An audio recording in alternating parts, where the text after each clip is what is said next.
মাদকের যে ছড়াছড়ি মাত্রাতিরিক্ত হয়ে গেছে এবং অল্প বয়সে 15-16-20 বছরের ছেলেরা ঘরে বসে বসে মাদক সেবন করে। বিশেষ করে আমাদের নতুন বাজার এরিয়াতে আপনারা হয়তো দেখেছেন সোশ্যাল মিডিয়াতে যে আমরা তাদের অত্যাচারে একদম জর্জরিত। ওইটার পরিপ্রেক্ষিতেই আমরা বিগত কিছুদিন 10-15 দিন আগে আমাদের জগিরবাড়ি মহল্লাতে মাদক বিরোধী একটি আলোচনা করেছিলাম। আমাদের সেক্ষেত্রে আমাদের নেতৃত্বে ছিলেন আমাদের মলা কাকা এবং জহির ভাই ছিলেন। তো আমরা আমাদের এই প্রচেষ্টা ধারাবাহিকভাবে চালাই যেতে চাই, কিন্তু কিছু মাদক সেবনকারী এবং ব্যবসায়িক আমাদেরকে রীতিমতো হুমকি দিয়ে যাচ্ছে, আমাদেরকে মেরে ফেলবে, আমাদেরকে রাস্তাঘাটে একা পেয়ে জবাই করে ফেলবে, এই ধরনের হুমকি দামকি দিচ্ছে। তো আসলে এইগুলা নিয়ে কিছু যুবক আবার ভিতরে একটু দুর্বলতা প্রকাশ করে, যারা কিপটা ভাই বলছে যে আসলে আমরা একটা অভিযান পরিচালনা করব এবং এবং তারা আমি স্পটে পাবো এবং তারা সে ব্যবসায় করে তাদেরকে আমরা ধরবো।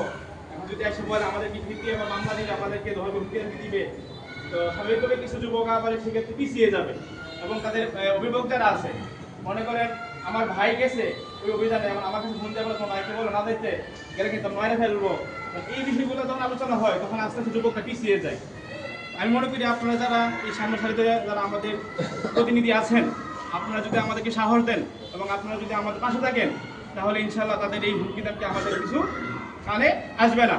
কারণ অনেক যুবক আছে তারা বলতেছে যে আমরা দরকার নিজের রক্ত দিব, তারপরে সমাজ থেকে মাদক মুক্ত করবো। কারণ এই মাদকের কারণে আজকে আমাদের এই গোপীনাথপুর বাজার এত বড় একটা কলঙ্ক রচিত হয়েছে। কারণ আমাদের এই গোপীনাথপুর বাজার একটা মাত্র প্রাইভেট ব্যাংক শাখা হিসাবে এখানে আছে, আর কোনো প্রাইভেট ব্যাংক নাই। কারণ প্রাইভেট ব্যাংক একদম সিকিউরিটি ছাড়া শাখা দেয় না, প্রত্যেকটা জায়গাতেই একদম সিকিউরিটি ছাড়া প্রাইভেট শাখা দেয় না।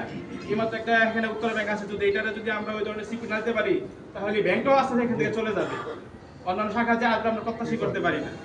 তো আপনাদের যারা আমাদের সিনিয়র প্রতিনিধি আছেন, আপনাদের কাছে আকুল আবেদন থাকবে, আমাদের যুবক যারা আছে তাদেরকে আপনারা পাশে থাকবেন এবং এই ধরনের অভিযান আরো কঠোরভাবে জোরালোভাবে অভিযান পরিচালনা করতে হবে।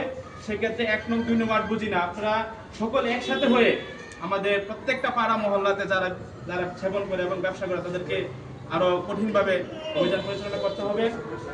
পাশাপাশি এই কুখ্যাত খুনি আলী, আমরা যারা গোপীনাথপুরবাসী আছি আমরা সকলে চেষ্টা করবো তাকে কিভাবে আইনের হাতে সুপর্দ করা যায়। যদি আমাদের আত্মীয় স্বজন ছবি বিভিন্ন জায়গাতে দিয়ে সে কোথায় আছে তাকে আইনের হাতে ধরিয়ে দিয়ে তার শাস্তি আমরা বাস্তবায়ন করতে পারি কিনা। তারপরও যদি ওইটা তার পরিবার যশোর থেকে একজন লোক আমাদের এখানে চাকরি করে, তার পরিবার বুঝতে পারছে না গোপীনাথপুর গ্রামবাসী আমাদেরকে সহযোগিতা করেছে।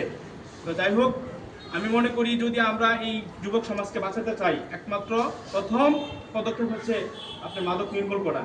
আর নতুবা আমাদের এই আজকে সামনের সাথে যারা মানবগণ্য ব্যক্তিবর্গ আছে, এরকম মানবগণ্য ব্যক্তিবর্গ আমাদের বিভিন্ন গান হবে না যদি আপনারা মাদকটা নির্মূল করতে না পারেন। আমরা পরবর্তী প্রজন্ম এই ধরনের জ্ঞানীগুণী ব্যক্তি আমরা পাবো না।